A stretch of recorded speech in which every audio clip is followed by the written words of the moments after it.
Ron DeSantis sat down with Jake Tapper of CNN yesterday, which is actually interesting in and of itself. Ron DeSantis is obviously pretty known for avoiding, or not avoiding so much as eschewing, corporate press, legacy media, and being really aggressive about that, making it an intentional strategy. His team actually, as he's been in the governor's office, has intentionally cut corporate press, legacy media out, and for good reason. By the way, he had an absolute hit job done on him by CBS 60 Minutes once, and after that, it really snowballed into a broader strategy that we are blocking access if you don't change your ways. If you don't give us a fair shake, just like you would give any Democrat, then we are going to cut off access to you. So it's interesting that he sat down. Sign of how well his campaign is going, that he's rethinking that strategy. My colleague Eddie Scarry wrote in The Federalist actually a couple of weeks ago a piece that I wonder if this implanted that in the DeSantis team's brain, basically that like DeSantis is best when he's in adversarial conversations with reporters, and to sort of rejuvenate his campaign, he should be doing that all the time. And so here he is on CNN. Let's roll a few clips here, a few highlights. He obviously reacted to the Donald Trump news. And so he also reacted to news about, or questions about his campaign, the state of his campaign, his poll numbers. So and wokeness, and then Ukraine. But let's start, and we'll run through some of these highlights. Here's the first clip. Some of your supporters are disappointed that your campaign has yet to catch fire the way they would want in terms of polling. One Republican pollster, one who is sympathetic to you, I was asking her about your campaign, and she said she thought the issue was you bumped up at the beginning because Republican voters, saw you as a more electable conservative like Trump, Trump without the baggage. But then they say as you go further and further to the right on some of these divisive social issues that could alienate moderates, suburban moms, et cetera, Republican voters see you as less and less electable.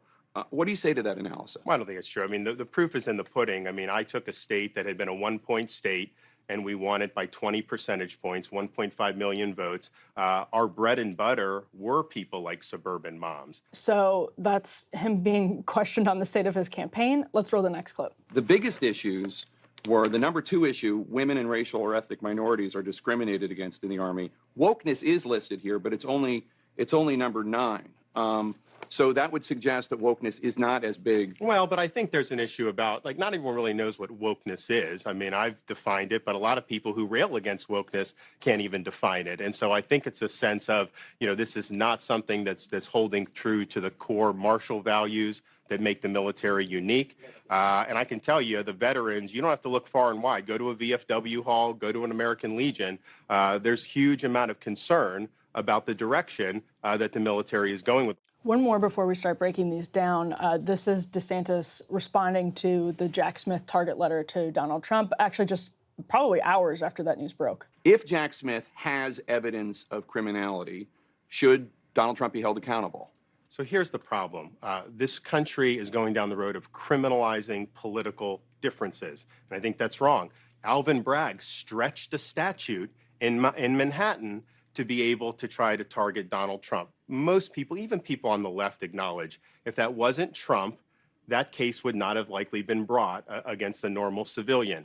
So, Ryan, actually, we do have Chris Rufo on later in the show, and I think we'll probably have some questions for him about how he's had conversations with Ron DeSantis about wokeness, defining wokeness, and then once you define it, sort of targeting it with policies. But what did you make of DeSantis's back and forth with Tapper on those questions?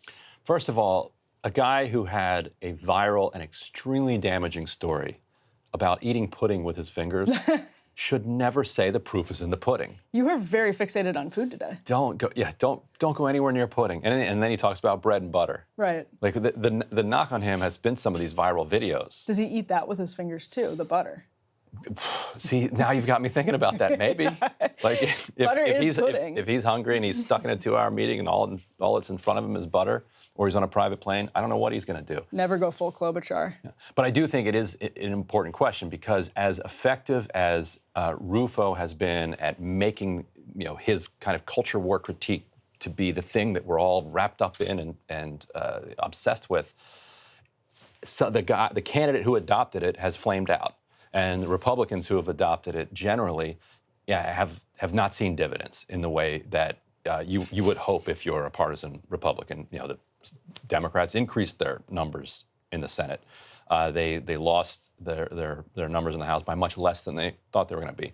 So why? And I thought Jake Tapper, channeling that female GOP pollster, put it well, that DeSantis was Trump without the baggage and electable Trump. He then went far right in both his style and his policy, which is leading people to think, oh, well, maybe he's not electable, so let's go with the more fun guy. But if it's a long shot anyway. And the problem with electability arguments is that some of it is vibes, some of it is numbers and polls. Yeah. And he's just not polling as well against Biden as Trump is. And people can see those numbers. Right. So do you think that there was a different path for him that wouldn't have led him to this place where he's Trump without the baggage, but also without the electability?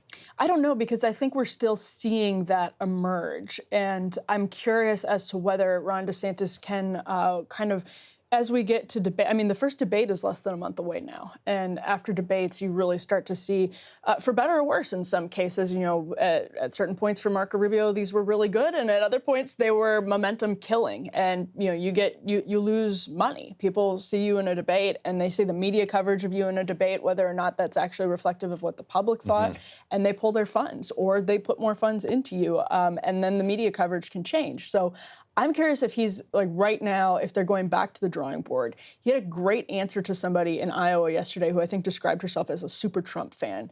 And Saw that clip. yeah, it was a good clip. And DeSantis comes in and basically says, listen, the way Donald Trump was treated was horrible. I am going to change it. I'm the one that can actually make the change. And that is to the pollster that Tapper is channeling.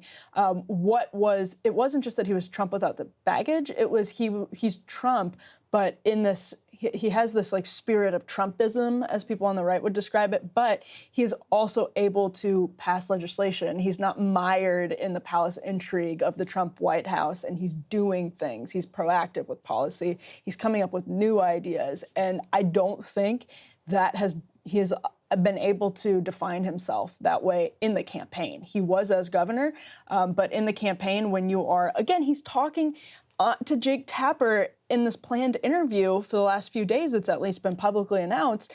And what happens? Jack Smith sent the target letter to Donald Trump. Timed it for that. So it just, I mean, I think there's a really possible, and people understand this obviously, but it looks really like Donald Trump dominating the media cycles is also going to have him dominating the polls. And so far, we have seen no evidence to the contrary. In fact, we've seen Trump's numbers, or the gap between Trump and DeSantis, grow the more Donald Trump is being hit with indictments and legal challenges. The more he is dominating the media cycle, the more he's dominated the polls so far. And the phrase, to your point, that he keeps using is "get it done." Right. And he used that with that Trump supporting woman. He's like, basically, Trump's good, he's great, he makes you laugh, all those things, but I'm going to actually get the things done that he said he was going to get done. But I think that momentum and winning is the thing that you need to persuade people that you're actually going to get it done. Like, winning begets more winning. And if you are losing, you get the stench of an L on you. Yeah. And then when you say, I'm going to get it done, people are like, okay, that's great that you're going to get it done, but you can't even win this election. Your poll numbers have, cut in whatever they have, a third or whatever, since you've come out. And you saw that on the Democratic primary a lot, that people had a lot of questions about actually Barack Obama's electability in 2008, but winning Iowa and then polling evenly with Hillary Clinton. Right. That was the answer. Yes, that's a good comparison. You can't win? Oh, well, I just won. Now I can win. And Bernie Sanders answered some of those electability questions as well by winning a bunch of races. And then when he lost some critical battleground races, it all came rushing back that, oh, yeah, he can't win. And so you had the idea of whether you can get something done or whether you're electable is so ephemeral and so related to just how you're doing. It's an unfair kind of circular reasoning that people have, but that's the world that we live in. And right now, he's kind of undermining his own case by flailing around the campaign trail.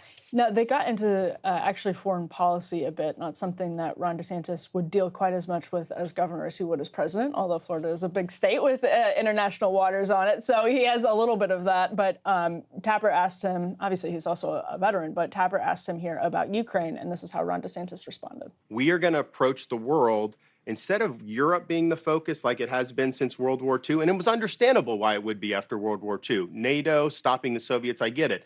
But now the Asia-Pacific really needs to be, to our generation, what Europe was to the post-World War II generation. So I would have the Europeans do more in Europe. That's more in their backyard. That's more of an interest for them. You know, I would be willing to be helpful to try to bring it to a conclusion there, but I am not going to diminish our stocks and not send to Taiwan. I'm not going to make us less capable to respond to exigencies. And you got to care at least as much about your own border as you do about foreign borders. Okay, some people on the right have been a little hesitant on DeSantis when it comes to Ukraine, when it comes to whether or not he's willing to sort of go full Trump or full, like, new right, as it's called in conservative movement circles.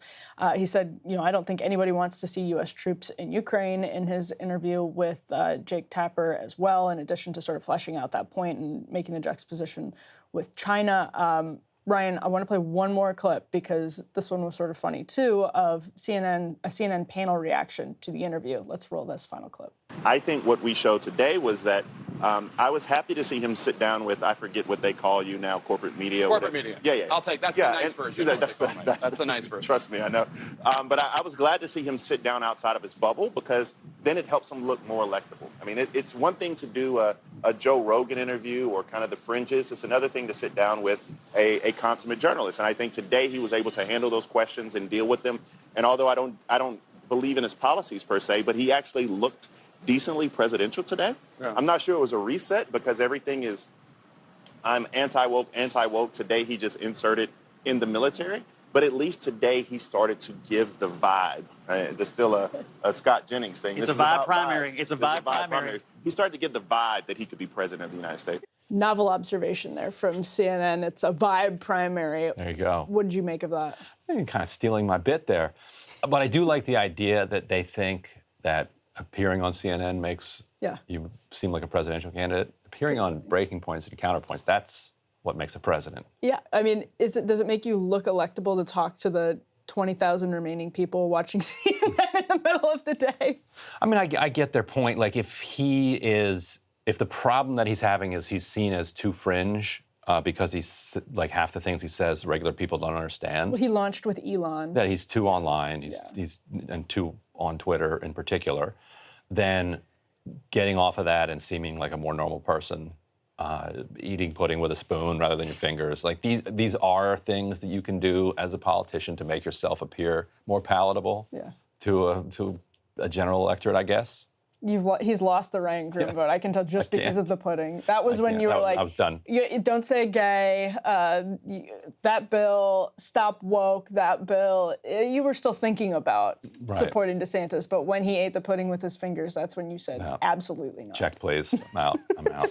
Can't do this. Gotta maintain some dignity. No, your point about CNN is an interesting one, also because they don't. Bakari Sellers, they're just referred to Jake Tapper as a consummate journalist, and it's not so much that Ron DeSantis is unwilling to have conversations with these so-called consummate journalists. It's the problem with the Jake Tappers of the world is that they sort of fundamentally misunderstand DeSantis, but more importantly, DeSantis supporters. And that's one of the things DeSantis said in his back and forth with the woman we referenced earlier, the Trump-supporting woman. I think this was in Iowa. He said, it's not, he did the Trump thing. He said, it's not about me, it's about you. And that is really, really, really powerful. That could be one of the things that helps him sort of claw back at Trump. Again, I think this gap is really huge, and the more Trump is in the news, perhaps insurmountable. I don't think it matters very much if CNN sees Ron DeSantis as presidential, but he can generate news cycles when he goes back and forth with somebody like Tapper, and they're positive news cycles for him in a Republican primary. So I think it was a decent showing for DeSantis on CNN yesterday.